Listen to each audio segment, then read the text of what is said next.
Welcome back to our channel VR Tailors. ఎలా ఉన్నారు friends? అందరూ బాగున్నారని అనుకుంటున్నాను. ఇప్పుడైతే నేను కటింగ్ స్టార్ట్ చేస్తున్నాను అనమాట. అలాగే మీతో మాట్లాడుతూ కటింగ్ చేస్తే నేను టైం వేస్ట్ చేసినట్లు ఉండదు. అలాగే మీకు కూడా నేను చెప్పాలనుకున్న విషయాలన్నీ షేర్ చేద్దాం వన్ బై వన్. మీ అందరికీ అవగాహన కల్పించడమే నా యొక్క బాధ్యతగా ఫీల్ అయ్యి ఈ వీడియో అయితే షేర్ చేస్తున్నాను. అలాగే మీలో ఎవరైనా ఫస్ట్ టైం మన ఛానల్ చూస్తుంటే సబ్స్క్రైబ్ చేసుకోండి, నచ్చుంటే తప్పకుండా లైక్ చేయండి ఫ్రెండ్స్. లైక్ చేస్తేనే కదా ఎక్కువ మందికి మన వీడియోస్ అనేది రీచ్ అవుతాయి అనమాట. నేను ఇప్పుడైతే కటింగ్ అయితే స్టార్ట్ చేస్తున్నాను. ఇవి డ్రెస్సెస్ అనమాట. ఇవి కటింగ్ చేయాలి. లైనింగ్ అయితే నేను కటింగ్ చేసి పెట్టేసుకున్నాను. ఇంక ఇది పరిచేసి నేను కటింగ్ చేసేసుకోవడమే. అయితే ఇంక ఇవి వేరొక కస్టమర్ ఇవి ఇక ప్యాంట్లు అయితే ఫస్ట్ స్టార్ట్ చేస్తాను కటింగ్ చేస్తూ మీతో ఒక విషయం మాట్లాడదాం అనుకుంటున్నాను. బాబోయ్, బయట వెళ్తూ ఉంటే మనం ఏ చిన్న వస్తువు కొనాలన్నా కానీ రేట్లు అయితే ఆకాశాన్ని అంటుతున్నాయి. ఏవి పెరిగినా అన్ని రేట్లు అయితే పెరుగుతూ వెళ్తుంటాయి. కానీ మనం స్టిచ్చింగ్ చేసేటప్పుడు, ఇంట్లో ఉండి స్టిచ్చింగ్ చేసేటప్పుడు ఎక్కడ వేసిన గొంగలు అక్కడే ఉంటుంది. అలా అని మానుకోనులేము, ఇక తప్పదు ఇక అని కాంప్రమైజ్ అవుతూ వెళ్తూ ఉండడమే. అన్నిటికీ రేట్లు పెరిగినాయి. మన టైలరింగ్ చేసే వాళ్ళకి మాత్రం బ్లౌజ్ స్టిచ్చింగ్ మాత్రం అలాగే రేట్లు ఉండిపోయినాయి. నేను 4 ఇయర్స్ నుంచి ఇదే రేట్లో స్టిచ్ చేస్తున్నాను. మీ ఏరియాలో ఎలా ఉంది తప్పకుండా కమెంట్ చేయండి. రేట్లు పెరుగుతున్నాయా లేకపోతే ఎలా ఉందన్నది. ఇక ఫినిషింగ్ అయితే ఇస్తూ ఉన్నాం, కానీ ఇయర్ మారేకుంది, రేట్లు మాత్రం ఇంక్రీజ్ అవ్వట్లేదు. అదే కనుక మనం బయట శారీస్ కానీ ఏమన్నా డ్రెస్సెస్ కానీ తీసుకుంటుంటే మాత్రం రేట్లు పెరుగుతున్నాయి. రేట్లు పెరగడం ఒక వైపు, సరే వర్క్ చేస్తున్నాం అన్నది ఒకవైపు ఉంటే ఇక పెద్ద పెద్ద దెబ్బలు అయితే తగులుతూ ఉన్నాయి. మీకు కూడా ఎలా ఉందన్నది నాకు తప్పకుండా కమెంట్ చేయండి. దీని గురించి ఎక్కువ మంది నన్ను ఇంతకుముందు సొల్యూషన్ అడిగారు. నాకే వెతుకుతున్నాను కానీ నాకే సొల్యూషన్ దొరకలేదన్నమాట. ఏంటంటే కస్టమర్స్ దగ్గర నుంచి మనీ ఎలా వసూలు చేయాలన్నది ఇది ఒక పెద్ద టాస్క్ అయిపోయిందండి. సరే, ఇవ్వని వాళ్ళు ఇవ్వకపోగా ఇక మంచి వారిని చూసే మనం స్టిచ్చింగ్ అనేది చేస్తూ ఉంటాం. ఒకరోజు కాకపోయినా ఇంకొక రోజు మనకి మనీ ఇస్తారు అన్న ఒక హోప్ తోటి ఖాళీగా ఉండడం ఎందుకని మనం మన కుటుంబానికి సహాయపడవచ్చు అని కష్టపడుతూ ఉంటాము. కానీ ఈ రీసెంట్ డేస్లో ఎలాంటి మనుషులు ఏంటన్నది మనకి బాగా అవగాహన వస్తుందండి. నేను ఇంట్లో ఉండి స్టిచ్చింగ్ చేసే వాళ్ళకి చెప్తున్నాను, నేను చేసే మిస్టేక్స్ మీరు చేయొద్దని ఎప్పుడు నేను రిక్వెస్ట్ చేస్తున్నాను. ఏంటి అని అంటే, మనీ విషయంలో నేను చాలా భరోసాగా ఉంటానని నాకు బాగా చాలాసార్లు నాకు అర్థమవుతుంది. అయినా కూడా ఇక అలా వెళ్ళిపోతూ ఉన్నాను. ఒక రోజు కాకపోయినా ఇంకొక రోజు అనేది చేతికి వస్తాయి, అవి ఒకదానికి హెల్ప్ అవుతాయి అనేసి ఆలోచిస్తూ ఉంటూ వర్క్ అయితే చేస్తూ ఉన్నాను.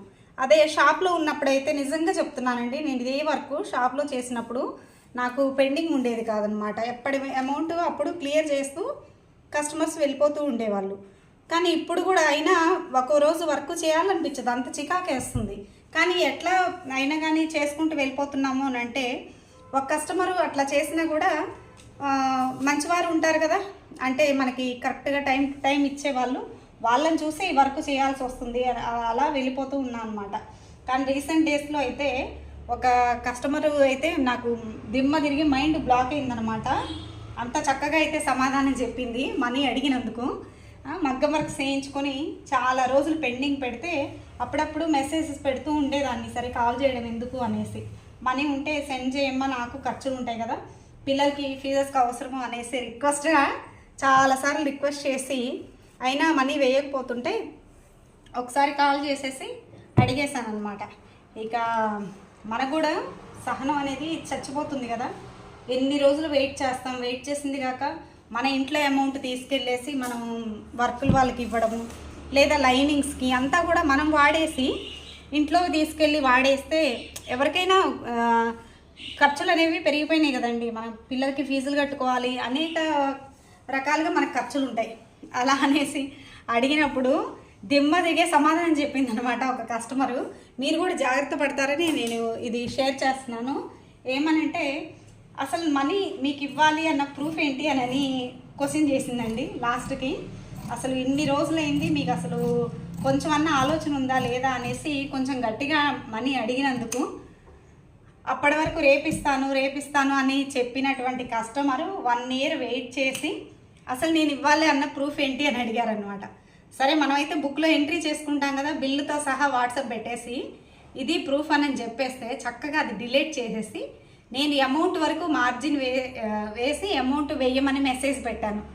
ఆ అమౌంట్ వేయాల్సిన మెసేజ్ ఒక్కటి సేవ్ చేసి పెట్టుకుందనమాట. తర్వాత నాకు దిమ్మ తిరిగేటువంటి తన ఇంటెన్షన్ ఏంటంటే పోలీస్ కంప్లైంట్ ఇస్తాను, అది స్క్రీన్ షాట్ తీసేసి నేను పోలీస్ కంప్లైంట్ ఇస్తాను అని బ్లాక్మెయిల్ చేసిందనమాట. ఏంటి అని తీరా ఆలోచిస్తే ముందున్న మెసేజ్, ముందున్న కాల్ లిస్ట్ అంతా డిలీట్ చేసేసి ఓన్లీ మనకి అమౌంట్ ఇవ్వాలి కదా, నేను దాన్ని బ్లాక్మెయిల్ చేస్తున్నట్టు, మీరు నన్ను మనీ ఇవ్వమని ఇబ్బంది పెడుతున్నారు అనేసి రివర్స్ అయిపోయింది. ఇదేం కొత్త టెక్నిక్ నాకైతే అర్థం కావట్లేదండి. మీరు ఎవరికైనా అర్థం అయితే ఇన్ కేస్ నాకు కమెంట్ చేయండి. ఇలా కూడా అడుగుతారా, ఒక కస్టమర్ ఇలా కూడా బ్లాక్మెయిల్ చేస్తారా అని. మీకేమన్నా ఐడియా ఉంటే నాకు చెప్పండి. అది నేను కట్ చేస్తూ మాట్లాడుతున్నాను. ఏమనంటే అదే మనీ అడిగాం కదా, మనీ అడిగేసి నన్ను ఇబ్బంది పెడుతున్నారు, నేను వాళ్ళకి ఇవ్వాల్సినటువంటి ప్రూఫ్స్ ఏమీ లేవు అన్నట్టు కేసు పెడతాను అనేసి బ్లాక్మెయిల్ చేసిందండి. ఇదేం కొత్త రూల్ రా బాబోయ్. ఎంతమంది మనీ ఎమర్జెన్సీలో ఉండి హెల్ప్ చేయమని అడిగినప్పుడు ఎవరన్నా కానీ ఇప్పుడు సహజంగా ఇంట్రెస్ట్గా అట్లా ఇస్తుంటారు కదా, అలాంటప్పుడు కూడా ఇలాంటివి ట్రిక్స్ ఈ మధ్యకాలంలో ప్లే చేస్తున్నారు. అలాగే ఇలాంటి ర్యాష్గా ఉండే కస్టమర్, ఇంకా నాకైతే కోపం బాధ రెండు వస్తున్నాయి. ర్యాష్గా నేను ఎందుకు అంటున్నానంటే వాళ్ళంతా తెగించేశారనమాట.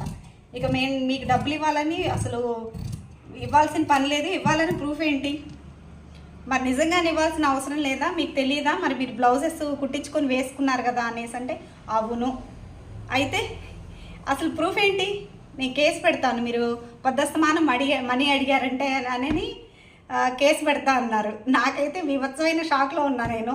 మీ అందరికి కూడా ఇలాంటి వాళ్ళు తగులుతారు, లేకపోతే నాకే ఇలాంటి వాళ్ళు తగులుతారు అనేది నాకు అర్థం కావట్లేదు అనమాట.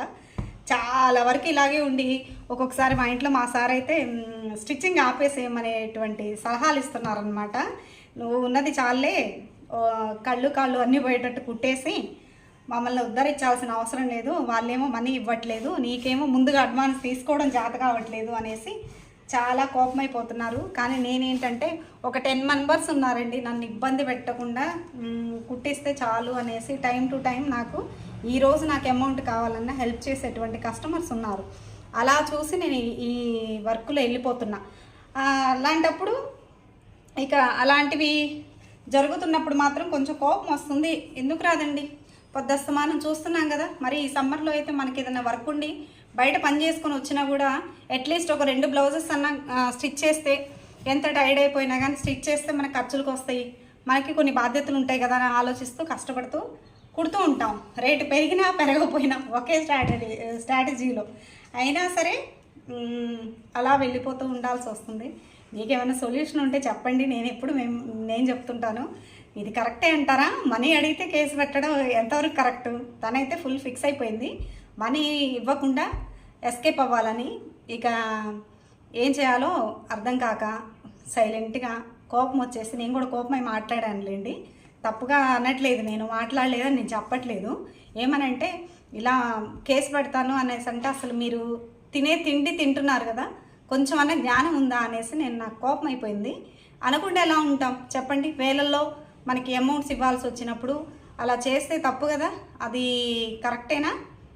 అది కరెక్ట్ అయితే కాదనిపించింది. ఒకరి కష్టాన్ని వాళ్ళు తింటున్నట్టు అనిపిస్తుంది. అదే మీకు చేతగానప్పుడు వర్క్స్ వేయించుకొని బ్లౌజులు కుట్టించుకోవాల్సిన అవసరం లేదు కదా. మన బడ్జెట్ని బట్టి సింపుల్గా కుట్టించుకోవచ్చు, మనీ ఉన్నప్పుడే చేయించుకోవచ్చు.